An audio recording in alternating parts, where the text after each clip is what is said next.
तर नमस्कार विद्यार्थी मित्रांनो, आजचा आपण शेवटचा जो SRPF गट क्रमांक 20 साठी जी महत्त्वाचे प्रश्न आहे, जिल्हा विशेष वरणगाव SRPF गट क्रमांक 20 त्यासाठी महत्त्वाचे प्रश्न आणि माहिती बघणार आहोत. व्हिडिओ शेवटपर्यंत नक्की बघा. उद्या याचा पेपर आहे. वरणगाव हे महाराष्ट्र राज्यातील जळगाव जिल्ह्यातील एक महत्त्वाचे आणि ऐतिहासिक पार्श्वभूमी असलेले शहर आहे.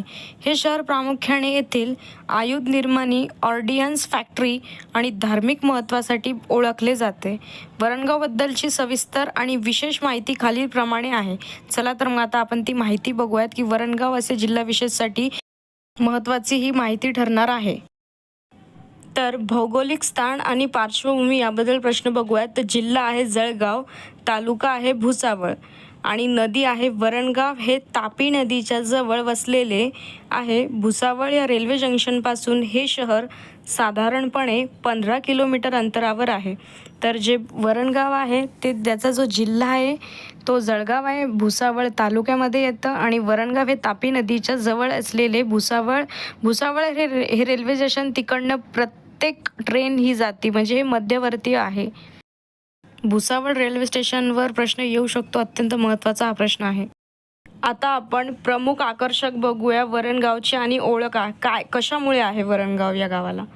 तर वरणगाव आयुध निर्माणी, ऑर्डिनन्स फॅक्टरी वरणगाव ही वरणगावची सर्वात मोठी ओळख म्हणजे येथील केंद्रीय संरक्षण मंत्रालयाच्या अखत्यारीत असलेली आयुध निर्माणी OFV या कंपनीची स्थापना 1964 मध्ये भारत-चीन युद्धानंतर झालेली आहे. भारतीय सैन्याला दारुगोळा पुरवण्यासाठी करण्यात आली होती. तर ही जी स्थापना कशासाठी झालेली होती, तर भारतीय सैन्याला दारुगोळा पुरवण्यासाठी याची स्थापना झाली होती कंपनीची. आणि जर विचारलं कोणत्या दोन देशांच्या युद्धानंतर याची स्थापना झाली, तर भारत आणि चीन. हे महत्त्वाचे प्रश्न आहेत, मी सांगत आहे तुम्हाला. आणि प्रमुख आकर्षण विचारलं तर ऑर्डिनन्स फॅक्टरी वरणगाव हे केंद्रीय संरक्षण मंत्रालयाच्या आहे. आयुध निर्माणी हे वरणगावसाठी स्पेशल आहे. दुसरी गोष्ट, स्मॉल आर्म्स ॲम्युनिशन आणि इतर लष्करी साहित्य तयार केले जाते. तर तुम्हाला विचारलं याच्यात अजून इतर कोणते लष्करी तयार केले जाते, तर ही स्मॉल आर्म्स ॲम्युनिशन ही महत्त्वाचे. आणि याच कारखान्यामुळे वरणगाव परिसराचा मोठा विकास झालेला आहे. जर तुम्हाला विचारलं कोणत्या कारखान्यामुळे वरणगावचा विकास झालेला आहे, तर तुम्ही इथे सांगणार आहे की ऑर्डिनन्स फॅक्टरी वरणगाव, तर आयुध निर्माणी यासाठी. पुढचा मुद्दा बघूयात, धार्मिक व ऐतिहासिक महत्त्व काय आहे. वरणगावला प्राचीन आणि आध्यात्मिक वारसा लाभला आहे. श्री संत मुक्ताबाई मंदिर हे वरणगाव जवळच कोथळी येथे आदिशक्ती मुक्ताबाईचे संत ज्ञानेश्वरांच्या भगिनी आहेत. तर विचारू शकतात की संत मुक्ताबाई या कोण आहेत, तर या आहे संत ज्ञानेश्वरांच्या भगिनी, म्हणजेच की बहीण आहेत. आणि वरणगाव जवळच कोणत्या गावात यांचे मंदिर आहे, तर कोथळी येथे. वरणगाव परिसर हा मुक्ताबाईंच्या वास्तव्याने आणि संजीवनी समाधी स्थळाने पावन झालेला प्रदेश मानला जातो.